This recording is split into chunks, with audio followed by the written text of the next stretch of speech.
Okay, today we're taking a look at Trent Alexander-Arnold. Yes, the former Liverpool player. I know this is almost like taboo in the Liverpool community, so I will understand if some of you, as soon as you see the title or the thumbnail, you'll probably say, "What is this rubbish? What is he talking about? We don't need him. He's a scumbag. He's a rat, etc., etc." I get all of that.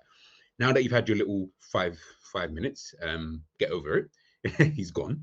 Uh, just like a normal footballer, they've moved on for the betterment or worse of their career. It doesn't really matter. He doesn't play for Liverpool anymore. So we can, of course, actually have a real football conversation, which I think is lacking in the football community as of recently. So, looking at Trent, um, one of the big things, obviously, we've seen with Liverpool so far this season. Now, I'm obviously recording this before Liverpool's game at the weekend against Chelsea. So who knows? Everything might completely change by then. But we're looking at this. Obviously, Liverpool have lost the last two games in a row against Crystal Palace and Galatasaray.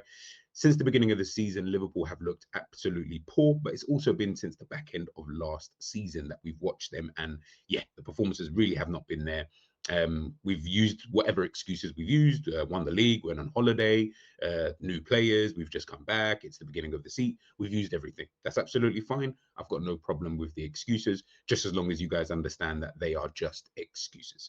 The team have been playing poorly and have deserved, and it's about time that they actually lost some games because they're clearly not learning from the mistakes that they've been making for a very long time. Now, can't solve everything. It's one of those. Ultimately, we can all look and we can analyze as much as possible all the tacticos, all the coaches, all the scouts, all the everything. We can look at this for as long as you want, but the reality is we can't solve everything. We can only micro analyze certain little things. One of the main things is Trent Alexander-Arnold leaving. For me, I think it's massively key. I think it's massively key. I think Liverpool miss him crazy, absolutely crazy. Also because of the replacement in Jeremie Frimpong not necessarily being the, I don't want to say quality because I feel like that would be disingenuous to him because he is a quality player. He has got qualities that I think Liverpool could be using.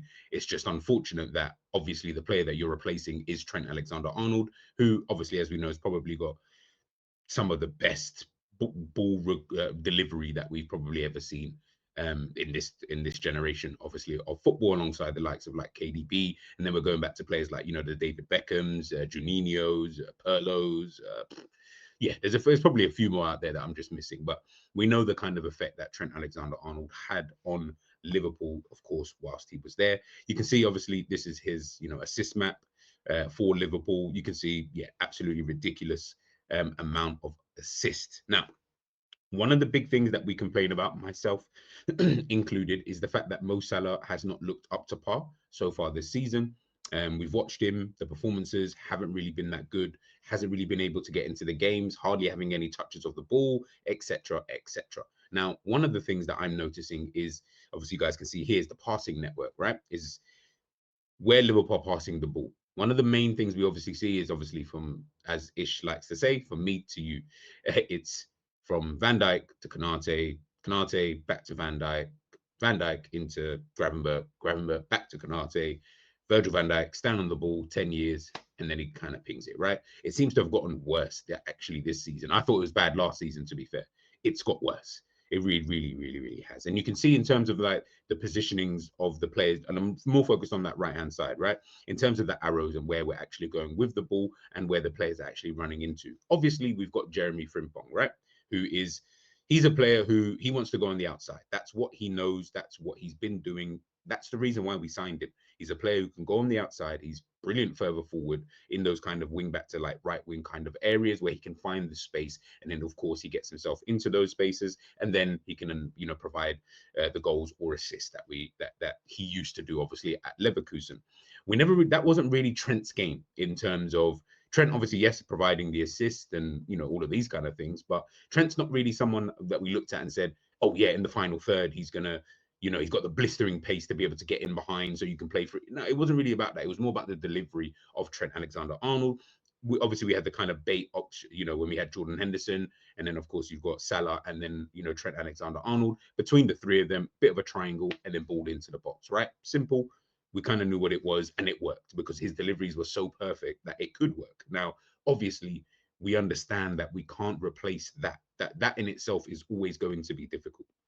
But for someone like Mo Salah, you can see that this is probably hurting him a lot more than anybody else, because you don't have that player from deep. We don't have the quality anymore in the back line. None of the Virgil van Dijk, Konate, Frimpong, Kirkes, none of them are even remotely close to Trent Alexander-Arnold's passing. Virgil's good at switching play, and well, I say switching play, he's good at passing the ball to Mo Salah from the positions that he's obviously in, but that's about it. Outside of that, yeah, he's poor at most other passes. Konate, same. Kirkes, Robbo, all of them are not as good as Trent. They are good in their own right and they can do whatever, but unfortunately, you had a unicorn over there at right back. He obviously had this brilliant relationship with Mohamed Salah. Now, other factors are also playing into the fact that Mo Salah is not playing well, most notably just the sheer fact that he is just not performing up to par and he needs to obviously do better. And of course, the tactics in and around Liverpool at the moment isn't let's play through Salah. It's we're kind of caught between the two. Do we play through Salah? Do we play through Wirtz? Well, Wirtz is in this position. Do we still play? It seems like it's all over the gap. But when we had, as you can see with the heat map, you can see the positions that he was taking up. Now, having someone like Frimpong on that side and the way that Liverpool almost overloading that left-hand side, with the ball and then obviously leaving Mo Salah quite isolated, and we're using a lot of underlapping runs as opposed to the overlapping runs, you can see, or vice versa, should I say, you can kind of see Mo's just kind of chilling out there. We're using a lot of underlapping runs. Bradley, Frimpong, they're running on the inside of him, as opposed to before, they were running on the outside of him. Yes, we would invert every now and again, of course we would, but it was more about the overlapping runs as opposed to the underlapping runs where Mo would obviously pass it inside, etc., etc. That's what we're doing quite a lot. Do you know what I mean? And that's what we're seeing now. For me, when I look at it, I'm like, well, that's naturally not ever going to be Frimpong's kind of game. His game is on the outside. He's so quick. You ain't catching him anyway. But that was what he was really good at. And again, it goes back to the square pegs, round holes, when it comes to Liverpool. But in terms of Frimpong himself, that was his game. Why are we trying to almost change that? I think that's where a level of frustration kind of comes in, when it comes to watching Liverpool, is that why are you changing what players were actually good at? Why not just stick to what they were good at and just implement that within your game? Why does it need to change, so much? You can see here in terms of like passing maps and stuff like that from Trent, how Trent obviously looked to progress the ball. You can see in terms of this is how he was playing. This is what he was doing. You can see outside, but apart from one, you can see here where it's, or two, should I say, sorry, where it's more passes infield. Well, I say two, really one, to be honest with you, but we'll say two for the sake of argument. But the rest, outside. That's how Trent was progressing play. This is where his passes, so you can see Alexander-Arnold's most common passes this season, obviously talking about last season. Look at where the passes are, guys. Look at where the passes are. Most common, obviously, was back to the defender, typical, because that was just what Liverpool were on. Then he would pass it infield. Then you can see third, fourth, fifth, and sixth. These are the kind of passes that Trent was obviously making. This is how Trent was obviously progressing play. That's obviously changed now with Liverpool, of course, because we've got two new fullbacks. So that's totally understandable. I've got no real problem with it. So listen, it's just one of those kind of things. It's something that I think, obviously, I feel that Arne Slot is still obviously still trying to work his way through, everything in terms of what he thinks is going to work, how he thinks it could work.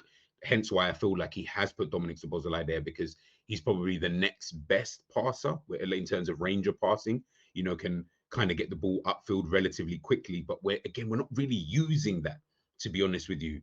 It's more for his off the ball kind of ability more than anything else. I don't really feel like we're using or we're utilizing what Trent Alexander-Arnold obviously used to do. Now, this is obviously last season, right? Now, you can see here, when Liverpool used to form into that back three, or I say back three, but whether it's Virgil, obviously you see Gravenberch is here, obviously Konate over there is the right-sided centre-back, obviously Robbo as the kind of left-sided centre-back. You can see Diaz has got the ball. He pops it into, Ibu Konate. Look at the highlighted player. This is where Trent is. This is where he's going to try and potentially look at the pick up the ball. But guess what? Look who's over there on the right hand side. Even if it is Trent or Salah, look at where they are, and look at the highlighted player, not Diaz, obviously the one who circled, the one with the highlight on the floor.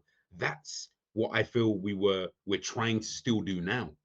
But the problem is we don't have the players necessarily to actually do that. You can see it's Mo Salah because he's the one who's picking up the ball on that side. Look at where Trent is. Look at where Trent's going to go. He's looking for that ball. If obviously Mo Salah plays it quick enough, he can play that ball in behind, and Trent is obviously in on goal because he's making those kind of runs. Trent's obviously come infield because Trent was comfortable moving into the center of the park. Now, obviously, we were having all these kind of debates about Trent and, you know, whether he can play midfield and yada, yada, yada. I don't think it's necessarily about him playing midfield or anything like that. I genuinely just believe when you're that comfortable in the middle of the park in terms of build-up play, not necessarily playing there, then I think it's fine. We're asking Kirkes or we're asking Frimpong, yeah, do you mind, or Bradley, should I say, do you mind just stepping into the, you know, into the middle of the park and just kind of playing football there? They don't have the passing range. They haven't got the real ability to be able to get themselves out of certain situations. So then it looks a little bit, I don't want to say disjointed, but it definitely looks, yeah, like something just isn't right. Is probably the best way I can kind of say it. Here you can obviously see his heat maps. Again, positionings that he takes up. This is obviously last season against Ipswich and then against Manchester United. Again, like I've said many a time, Liverpool's best game under Arne Slot. But look at that against Ipswich. That's his heat map right there. Those are the areas that he can pick up the ball because it's Trent Alexander-Arnold, because he can progress the ball with his passing ability alone. At the moment, we can't really do that. And again, that is fine. We don't have a right back who can ping the ball out there to the left-hand side, you know, when there's obviously space. You know, if the left back is obviously tucked in the way that he is at this moment in time, and the ball's obviously over there on that right-hand side, you know that Trent can find that pass. That we don't necessarily have that. We don't really have that. And you can see again with the heat maps.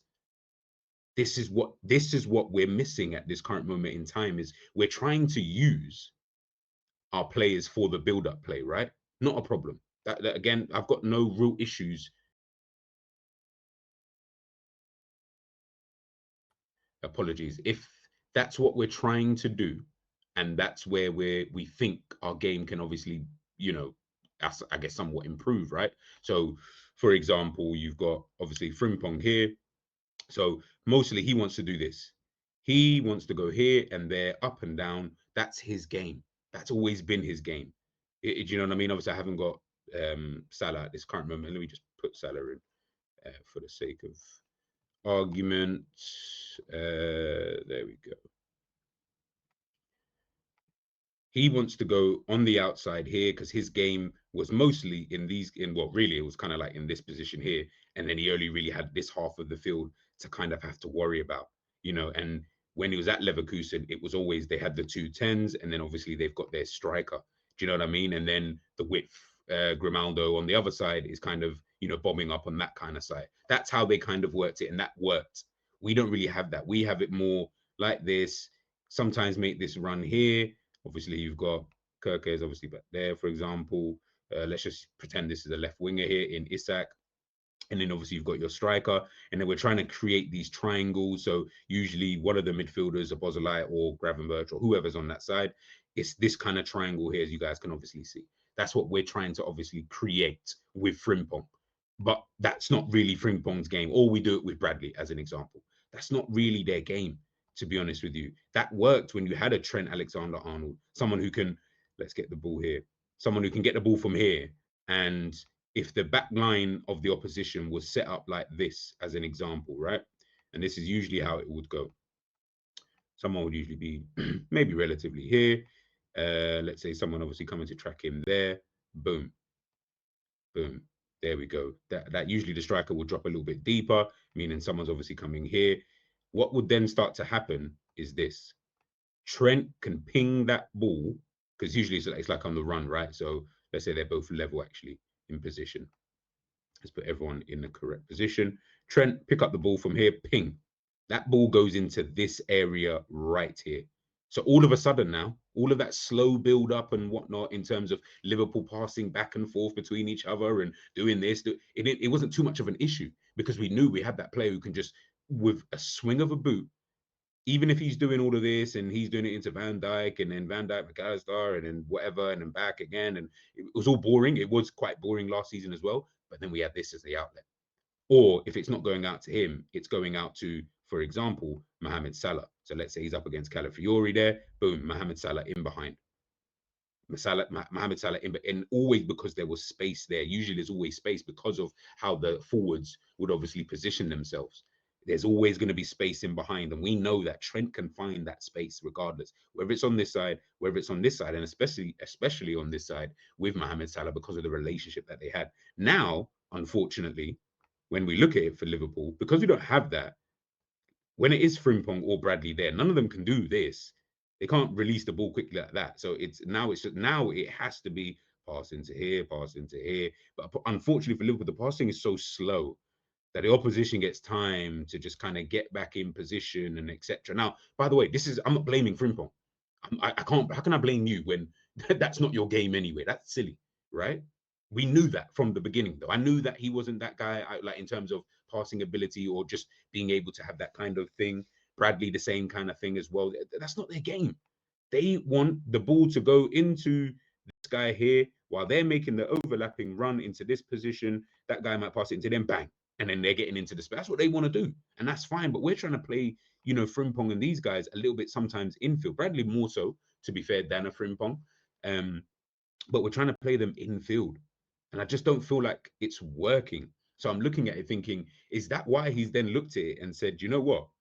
What I'm probably going to have to do is I'm probably going to have to play Dominik Szoboszlai there, because on top of having the energy, he can pick out passes, although he's not doing it as much. That's another thing that's kind of baffling me. He's not even doing it that much. He's there because he's got the energy, he's got the intensity and stuff like that. As we saw against Galatasaray, didn't have the greatest of games because he's not a right back. So putting him there to try and potentially help with the build-up play in terms of maybe releasing the ball a little bit quicker into these areas is great in theory, but he's not actually doing it anyway. So it's almost like, well, do we need to have him there? Like, is it that big of a deal if we have him there? Like is that a necessity? Is that a need or anything like that? These are the kind of questions that I struggle to answer. These are the kind of things that I always look at, and I'm always like, yeah, I just don't get it. I just don't see it. Obviously you are missing a player. That's fine, right? And listen, clubs will do that, especially when you've got a player who's so unique, like a Trent Alexander-Arnold. But it's like you haven't really found the solution yet. Now he might find it. He might find that solution to try and help in that build-up play, because I do think Liverpool do need help in the build-up phase of games. Whether it's to help with the pace, whether it's that, just whatever it is, we need that help, because right now it's just looking awful to watch. Absolute. Now, again, like I said, I'm recording this before the Chelsea game. For all I know, Liverpool win 6-0, play some Barcelona-esque football, and then we're good to go. Whatever. If that happens, great. Then this video was clearly an omen for them to do that, right? But it's just, it irks me watching Liverpool. It really does. And it's clearly is having an effect on quite a lot of people. Do you know what I mean? Because it's almost like you're just watching the soul being ripped out. Like when you're watching Liverpool, it's like, oh my God, this is fucking boring. And it shouldn't be like that, because Liverpool have never really been built on that kind of football. It's fine if, listen, I've said it already, if Arne Slot can go and he wins 3 back-to-backs, like the Premier League 3 times in a row, cool. Clearly his style of football works, and I can't come sit and complain 3 years down the line. I can dislike the football, that's fine, but in terms of, well, it's winning football. So really and truly, that's all I can really kind of, play on. At this moment in time, yeah, I'm still, there's still question marks. There's still quite a lot of question marks. But one thing is for certain, in my opinion, Liverpool are definitely missing Trent Alexander-Arnold. Let me know what you think in the comment section. Do you think Liverpool are missing Trent Alexander-Arnold? Do you think I'm waffling? Do you think maybe it's a little bit of both? Do you know what I mean? Let me know your thoughts. Comment section. You know the vibes. I'll catch you soon. Peace.